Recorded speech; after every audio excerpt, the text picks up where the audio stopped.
Hay momentos en mi carrera como detective privada en los que desearía poder borrar de mi memoria lo que he descubierto, pero este caso en particular me marcó para siempre. El anillo de matrimonio que él giraba nerviosamente entre sus dedos mientras me hablaba se convertiría en el símbolo más doloroso de toda esta investigación. Cuando Alejandro llegó a mi oficina esa tarde lluviosa de marzo, jamás imaginé que terminaría consolando a un hombre destrozado que lloraba en mi hombro. Sus palabras iniciales resonaron como una premonición. Detective, creo que mi esposa me está siendo infiel, pero algo me dice que hay más de lo que puedo ver. En mis 15 años de experiencia investigando casos de infidelidad, había aprendido a detectar cuando un cliente intuye una verdad que va mucho más allá de una simple aventura amorosa. La traición amorosa que estaba a punto de descubrir superaría cualquier caso anterior y cambiaría para siempre mi perspectiva sobre la maldad humana. Alejandro Mendoza tenía 42 años. Trabajaba como ingeniero civil en una empresa de construcción reconocida y llevaba 18 años casado con Carmen, una mujer de 39 años que se desempeñaba como administradora en una clínica médica privada del sector norte de la ciudad. Durante nuestra primera entrevista extensa, pude percibir que se trataba de un hombre meticuloso, observador, profundamente enamorado de su esposa y completamente devastado por las sospechas que lo habían estado atormentando durante los últimos 8 meses. Me contó detalladamente que habían construido juntos una vida que consideraba perfecta, una casa de 2 plantas en las afueras de la ciudad, 2 hijos adolescentes de 16 y 14 años, vacaciones familiares anuales a la playa, una relación sexual satisfactoria y una comunicación que hasta hace casi un año él describía como sólida e inquebrantable. La rutina matrimonial de Carmen había sido predecible durante años. Salía religiosamente de casa a las 7 de la mañana, trabajaba en la clínica hasta las 5 de la tarde, llegaba a casa alrededor de las 6 y se dedicaba completamente a las actividades familiares, como ayudar con las tareas escolares, preparar la cena y conversar sobre los eventos del día. Sin embargo, desde hacía casi un año, todo había cambiado de manera sutil pero constante y alarmante. Llegadas tardías, justificadas por reuniones extraordinarias de administración, llamadas telefónicas que atendía en privado alejándose de la familia, nuevos hábitos de cuidado personal incluyendo ejercicio intensivo, cambios en su guardarropa hacia ropa más juvenil y provocativa, y una actitud progresivamente más distante hacia él y los niños. Alejandro me explicó con evidente dolor que había intentado múltiples veces durante estos meses hablar con Carmen sobre estos cambios notorios, pero ella siempre tenía explicaciones aparentemente lógicas y razonables que lo tranquilizaban temporalmente, aunque su instinto masculino le gritaba que algo estaba terriblemente mal en su matrimonio. Lo que más me impactó y llamó mi atención profesional fue cuando me describió con precisión el momento exacto en que decidió contratarme. Una noche la vi sonreír mientras escribía un mensaje de texto en su teléfono móvil, y esa sonrisa no era para mí, detective. Esa sonrisa la conocía muy bien, era exactamente la misma que me dedicaba cuando éramos novios universitarios hace 20 años.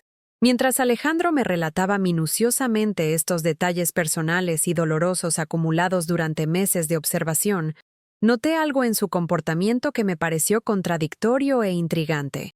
Hablaba de su esposa con una mezcla extraña de amor profundo y terror genuino, como si temiera no solo perderla por infidelidad, sino descubrir algo que podría destruir por completo la imagen idealizada que tenía de ella y de su matrimonio. Acepté el caso ese mismo día, sabiendo perfectamente que me adentraba en una investigación de traición amorosa que podría cambiar para siempre la vida de esta familia aparentemente perfecta. Pero mi experiencia profesional me decía que la verdad, por dolorosa y devastadora que fuera, siempre era preferible a la incertidumbre tortuosa que había estado consumiendo lentamente a Alejandro durante casi un año. Comencé la vigilancia discreta y profesional de Carmen el lunes siguiente por la mañana, posicionándome estratégicamente en un vehículo alquilado cerca de la clínica médica donde trabajaba, para observar detalladamente sus movimientos sin despertar la más mínima sospecha. Durante los primeros 3 días consecutivos de vigilancia intensiva, su comportamiento parecía completamente normal y predecible. Llegaba puntualmente al trabajo a las 7:30 de la mañana. Salía a almorzar exactamente al mediodía con colegas de la clínica, atendía llamadas telefónicas de manera aparentemente profesional y mantenía una rutina laboral que coincidía exactamente con la información que le había proporcionado a su esposo durante años. Sin embargo, el jueves por la tarde noté el primer comportamiento genuinamente extraño y sospechoso. Carmen salió inesperadamente de la clínica a las 3 de la tarde, una hora completamente inusual según toda la información que tenía recopilada, y se dirigió con determinación hacia un centro comercial exclusivo, ubicado en el lado completamente opuesto de la ciudad. La seguí manteniendo una distancia prudencial y profesional, utilizando técnicas de vigilancia que había perfeccionado durante años, y la observé ingresar a una boutique de ropa elegante y costosa, donde pasó más de 1 hora y media probándose vestidos sofisticados que claramente no eran para uso cotidiano ni profesional. Lo que más me llamó la atención y despertó mis instintos detectivescos fue la manera particular en que se comportaba durante esta sesión de compras. Constantemente revisaba su teléfono móvil, sonreía frecuentemente mientras leía mensajes de texto, se tomaba fotografías con los vestidos que se probaba, y parecía estar preparándose meticulosamente para algo especial y significativo. Al día siguiente decidí ampliar considerablemente mi vigilancia, observando desde diferentes puntos estratégicos, y fue así como descubrí que Carmen había estado mintiendo deliberadamente a su esposo sobre sus horarios laborales. Simplemente observando sus entradas y salidas del edificio de la clínica, pude confirmar que había estado saliendo temprano, al menos 3 veces por semana, durante el último mes completo. Durante esta primera semana intensiva de investigación puramente observacional, identifiqué cuidadosamente a 3 personas que parecían tener interacciones frecuentes y potencialmente sospechosas con Carmen. El doctor Martínez, un médico especialista de aproximadamente 50 años que trabajaba en la misma clínica y parecía tener conversaciones privadas con ella. Laura, una amiga que la visitaba frecuentemente y con quien Carmen tenía encuentros regulares. Y un hombre joven de Minamistiet, aproximadamente 30 años, que la había llamado telefónicamente 2 veces mientras yo observaba desde mi posición de vigilancia. Mi primera hipótesis profesional se centró naturalmente en el doctor Martínez, quien parecía el sospechoso más obvio para un caso de infidelidad tradicional. Había notado que tenían conversaciones privadas frecuentes en el estacionamiento de la clínica. Él la miraba de manera particular cuando pensaba que nadie los observaba. Tenía acceso constante a ella durante las horas laborales, y además tenía el perfil psicológico típico del hombre casado maduro que busca aventuras amorosas con empleadas, más jóvenes y atractivas. Sin embargo, algo profundo en mi instinto profesional desarrollado durante años de experiencia me decía que esta teoría era demasiado simple, evidente y conveniente para explicar todos los comportamientos extraños que había observado durante estos meses de cambios en Carmen. Durante esta primera semana completa de investigación meticulosa, también noté que Carmen había cambiado completamente su rutina tradicional de comunicación telefónica. Antes podía observar que hablaba relajadamente desde el estacionamiento de la clínica, pero ahora evitaba sistemáticamente hacer llamadas en espacios abiertos y cuando recibía llamadas, se alejaba inmediatamente hacia lugares privados.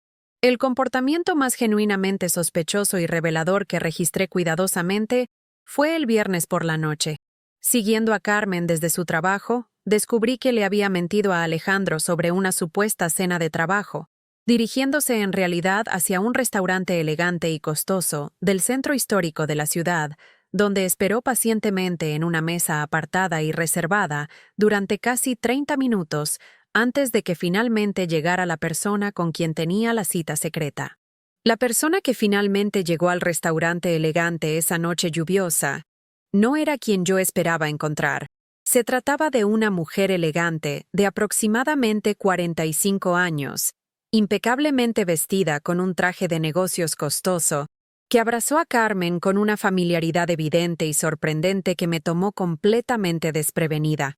Durante las 2 horas completas que permanecieron sentadas en el restaurante, pude observar cuidadosamente desde mi vehículo estacionado estratégicamente que mantenían una conversación intensa y aparentemente crucial, con momentos de evidente tensión y preocupación alternados con sonrisas cómplices y gestos de complicidad mutua. Carmen parecía visiblemente nerviosa durante toda la reunión. Jugueteaba constantemente con su cabello, tocaba repetidamente su collar, revisaba frecuentemente la entrada principal del restaurante, como si temiera ser descubierta por alguien conocido, y tomaba notas detalladas en un pequeño cuaderno de cuero que había sacado de su bolso. La mujer desconocida, por el contrario, se mostraba completamente segura de sí misma, tranquila, dominante en la conversación, y parecía estar proporcionando instrucciones específicas o consejos profesionales a Carmen, quien asentía repetidamente con expresión seria y concentrada. Pude observar que la conversación se intensificó considerablemente hacia el final de la reunión. Ambas mujeres se inclinaron hacia adelante. Hablaron en voz muy baja. La mujer desconocida señaló varios documentos que había traído en un portafolio profesional, y Carmen parecía estar haciendo preguntas específicas mientras revisaba los papeles con atención. Cuando finalmente se despidieron después de pagar discretamente la cuenta, ambas mujeres se dieron un abrazo prolongado y profesional, y la mujer desconocida le entregó cuidadosamente a Carmen un sobre sellado de color manila que ella guardó inmediatamente en su bolso sin abrirlo ni examinarlo. Esta revelación inesperada cambió completamente mi percepción profesional del caso. Ya no estaba investigando una infidelidad amorosa tradicional con un amante masculino, sino algo mucho más complejo, misterioso y potencialmente peligroso, que requería una reevaluación total de todas mis teorías iniciales. Esa noche regresé a mi oficina privada con muchas más preguntas inquietantes que respuestas claras, pero sabía con certeza que había descubierto la primera pieza crucial de un rompecabezas de traición que prometía ser mucho más intrincado, elaborado y devastador de lo que Alejandro y yo habíamos imaginado originalmente. Decidí concentrar inmediatamente toda mi investigación profesional en identificar completamente a la mujer misteriosa, comenzando por observar discretamente el lugar donde se había estacionado y anotando cuidadosamente la matrícula de su vehículo, para realizar una búsqueda en los registros públicos de vehículos. Después de 2 días intensivos de trabajo detectivesco, utilizando únicamente registros públicos y bases de datos legalmente accesibles, finalmente descubrí que se trataba de Victoria Salinas, una abogada especializada específicamente en derecho familiar, que tenía su propio despacho legal prestigioso en el distrito financiero más exclusivo de la ciudad. Esta información crucial me llevó inmediatamente por un camino investigativo completamente inesperado y alarmante. Una búsqueda en registros públicos profesionales reveló que Victoria Salinas era ampliamente conocida en los círculos legales por manejar exclusivamente casos de divorcio extremadamente complicados, especialmente aquellos que involucraban grandes sumas de dinero, propiedades valiosas, empresas familiares y disputas legales prolongadas por custodia de menores. Fue entonces cuando recordé que Alejandro había mencionado durante nuestra entrevista inicial que había heredado recientemente una propiedad comercial de sus padres, información que pude confirmar a través de registros públicos de sucesiones, además de descubrir que tenía inversiones considerables que aparecían en documentos públicos corporativos, donde figuraba como accionista. Durante esta segunda fase intensiva de investigación, decidí aumentar significativamente la vigilancia de Carmen, manteniendo siempre distancia absoluta, y descubrí un patrón de comportamiento absolutamente perturbador. Cada martes y jueves por la tarde, se reunía religiosamente con Victoria Salinas, en diferentes ubicaciones estratégicas de la ciudad, siempre lugares discretos y apartados, donde era prácticamente imposible ser vista por conocidos, familiares o colegas. También noté con creciente alarma que Carmen había comenzado a actuar de manera extraña en su propia casa. En varias ocasiones pude observar desde la calle que se dirigía al estudio de Alejandro durante las horas en que él estaba trabajando, y una tarde tuve la fortuna de presenciar cómo fotografiaba documentos que luego dejaba descuidadamente visibles en el asiento de su automóvil cuando se detuvo en una gasolinera. Mis sospechas profesionales se intensificaron dramáticamente cuando, durante una de mis vigilancias, observé que Carmen visitaba una sucursal bancaria completamente diferente a la que había utilizado durante años para las operaciones familiares, y pude ver cómo salía con documentos que guardaba cuidadosamente en un sobre separado. La tensión emocional de Carmen era cada vez más evidente y preocupante para cualquier observador entrenado. Había perdido peso notablemente, parecía constantemente preocupada y ansiosa.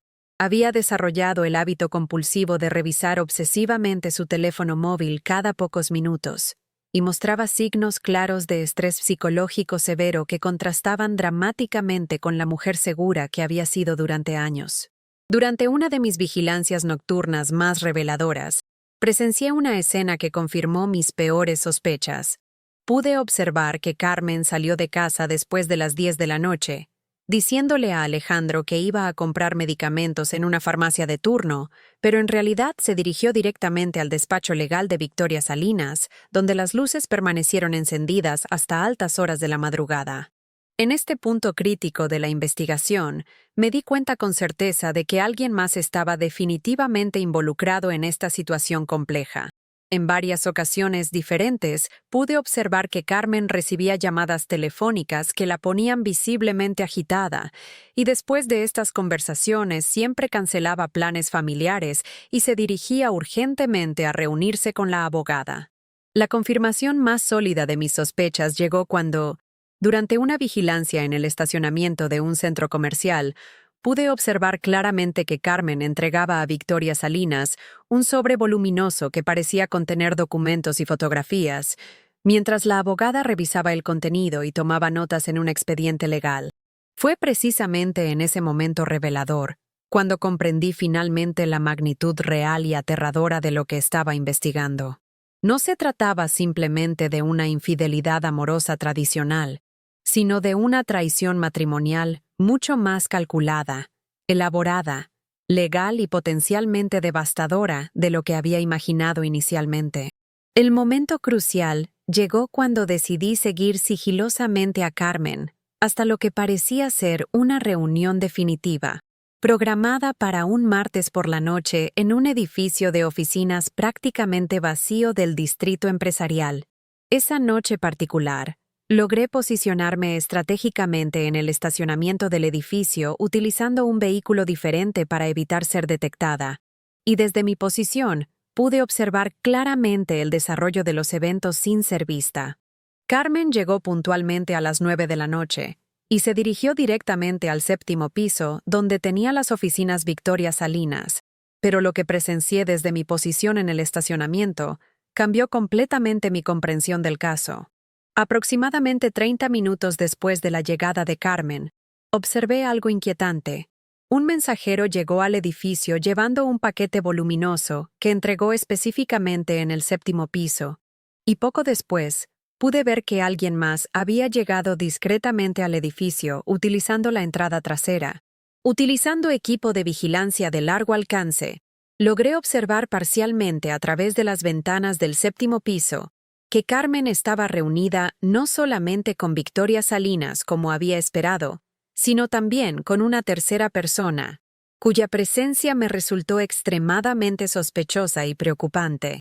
Lo que pude observar desde mi posición me reveló que esta tercera persona había traído documentación adicional que estaban revisando meticulosamente, mientras Carmen examinaba todo con expresión de aprobación y parecía estar dando su consentimiento final a algún tipo de plan elaborado.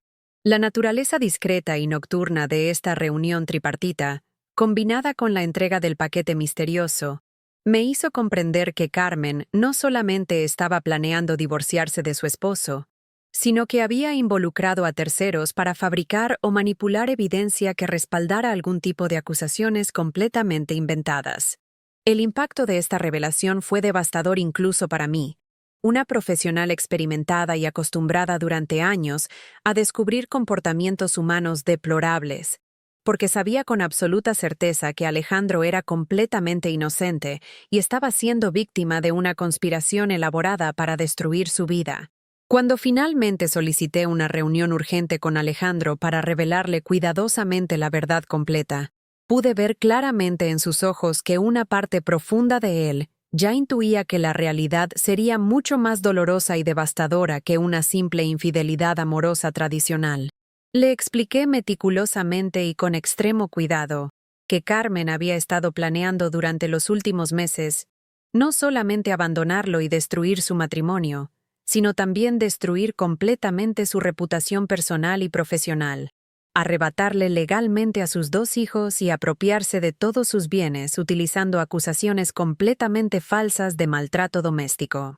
La documentación fotográfica y las observaciones detalladas que había recopilado durante mi investigación mostraban de manera irrefutable que Carmen, asesorada profesionalmente por Victoria Salinas y con la colaboración de terceros desconocidos, había elaborado un plan meticuloso para fabricar evidencia falsa de violencia doméstica y obtener una orden judicial de alejamiento basada en testimonios completamente inventados.